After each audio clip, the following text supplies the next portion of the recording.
原文：道冲而用之，有弗盈也。萧何使万物之宗，错其对，解其分，和其光，同其尘，战呵至或存，吾不知其谁子也。象帝之先。白话：道之用，冲也不满。密语啊，似物成象，可交流，能解读。似光子，如粒子，厚实啊，就像存在。我不知谁造物，但道似先于谁。道的空间作用啊，就是如激流般运行，也灌不满。万物都是残像的盈满，就好像密语一般，看似实在，其实空虚。它能交流，也能被解读，如光子般沟通讯息，又似粒子般营造实相。这物体的感受厚实啊，就像是真的存在一样。我不知谁创造了万物，但道似乎早已在万有之前。道冲而用之，有弗盈也。这句话源头大概可以追溯到更早的经典思想。大盈若冲，其用不穷。这原是王道治理的论述。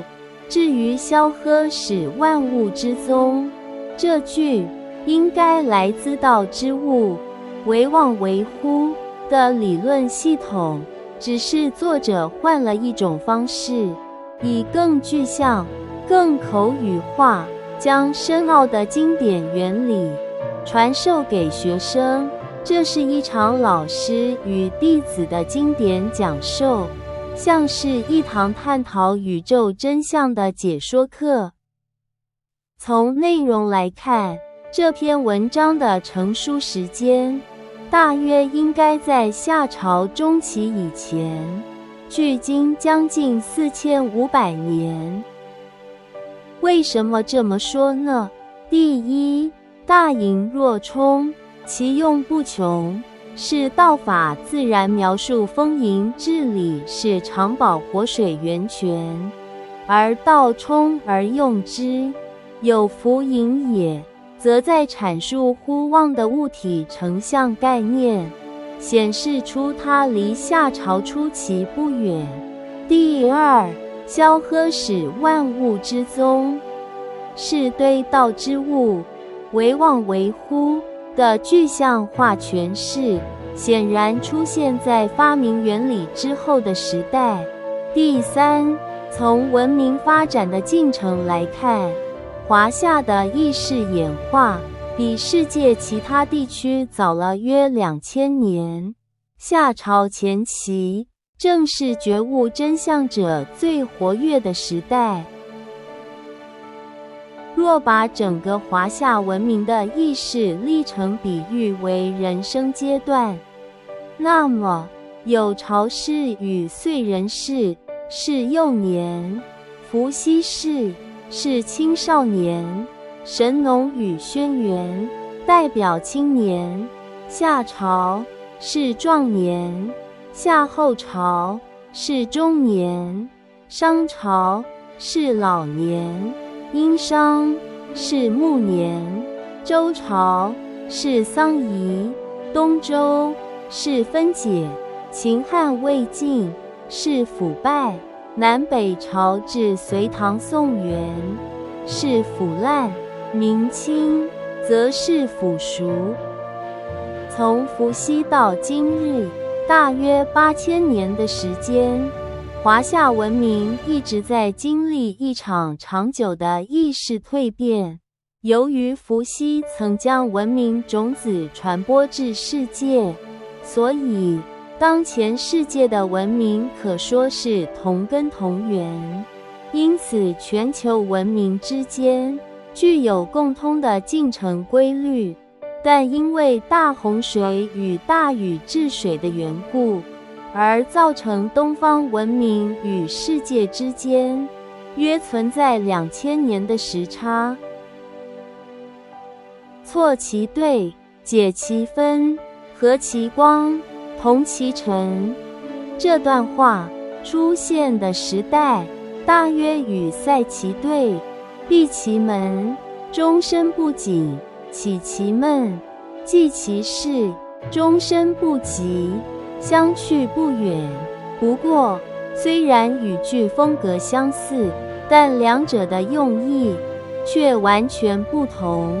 塞其兑，闭其门，出自真相觉悟之后的治理方略，意思是防堵有为洪流而以无为疏导转化；而错其对，解其分，则属于另一个层面，它不是谈治理，而是在诠释真相，是在描述万物如何成像的自然原理。进一步比较错其对，解其分，和其光，同其尘，与塞其闷，闭其门，和其光，同其尘，作其乐，解其分，是谓玄同。这两段我们会发现，词句虽然相似，但思想内涵已完全不同。前者是对宇宙万象生成的解说，后者则是对治国同化之道的阐述。事实上，是后者借用了前者的言语，却把原本探讨真相的描述改编成了治世的道理。偏巧，李耳对这3篇文章都曾深有感触，而将这3段相似的片段都抄录了下来。这篇文字很可能是由老师口述，再由学员整理而成的讲稿。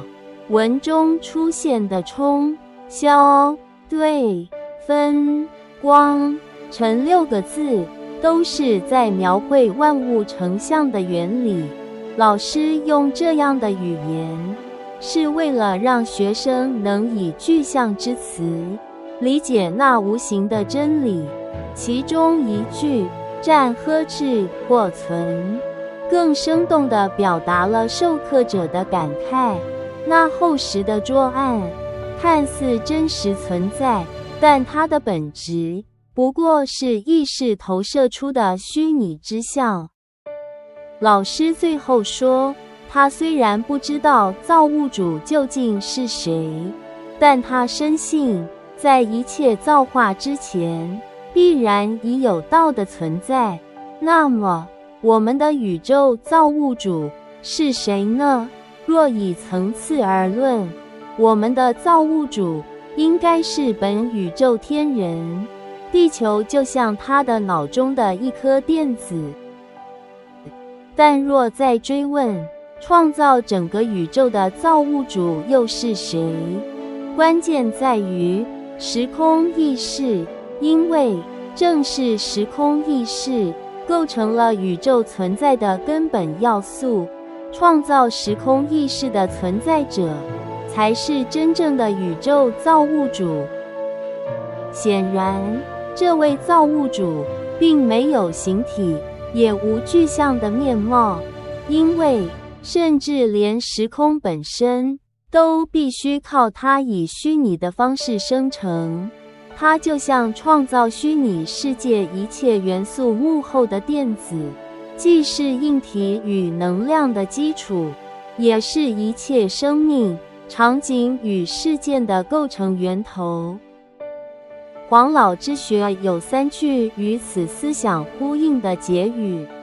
夏朝黄老之学8，视之不见，执今之道，以喻今之有，以知古始，是谓道纪。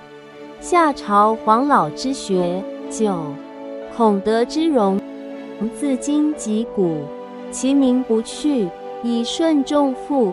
以及本篇夏朝黄老之学14，道冲而又无不知其谁子也，象帝之先。这3句分别属于3篇探讨万物真相的文章。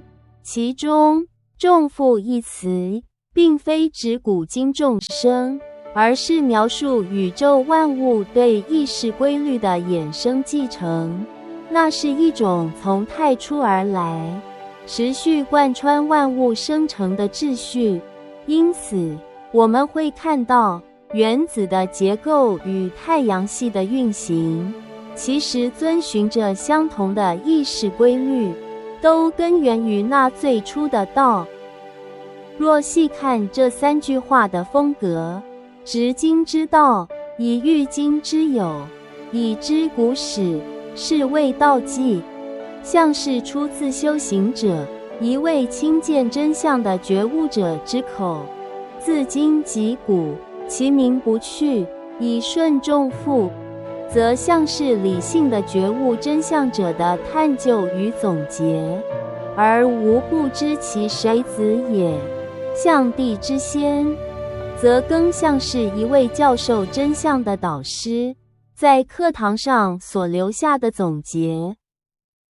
他们的语气不同，但都在指向同一个核心：道先于一切，它是意识的根，是造化的源，也是万物成像的永恒法则。假设我们所处的这个宇宙本身就是一位天人，那么我们的地球就好比存在于他大脑中的一颗电子。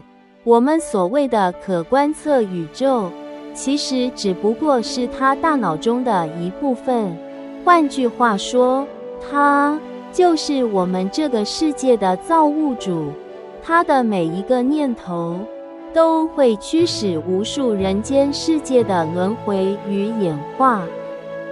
因此，从更高的层面来看，宇宙的造物主并非具体的神灵或形象，而是一种意识形成的规律，也就是我们称为道的存在。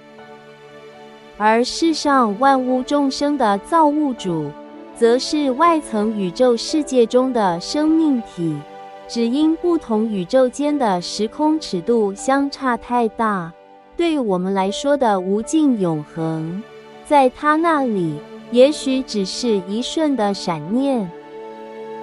所以道可道也，非恒道也。宇宙万物乃至于道本身，都不是永恒不变，也不是真实存在，而是在意识流转中不断生灭的幻化。打个比方，当人工智慧发展至极致，不但能自我编程，还能让人心想事成。如今的宇宙也正是如此运作。当天人的意识升起一念，那念头便形成人间世界的演化趋势。为什么天体运行会影响人命与国运？因为满天的星斗正是他的脑细胞啊！佛陀所说的不住相布施的无量福德，正是指这种意念层面的进化。当意识清明，它所影响的无数世界也随之清净，那便是心灵功德的最高境界，让意念创造更多清净的世界，让无边无量无数众生离苦得乐。尤其是在当今这个宇宙逐渐地域化，世界污浊到近乎史诗级的时代，能持守一念清净，就已是极为珍贵的修行。若以生理结构做比喻，星团就像病毒，银河系如同细胞，天人之界同样会受宇宙病毒的影响。而微观生命的偏离与毁灭，并非偶然，那是有违演化的必然结果。上有好者，下必甚焉。贪婪之后的排泄，生养之后的死亡，层层的增生与混浊，终使世界如一个优氧化极其严重的池塘，众生窒息、腐败，相互侵蚀。那么，出路何在？答案早已在经典之中。以黄老学治世，以金刚经治心，两者若能并行，天下与人心皆得安定。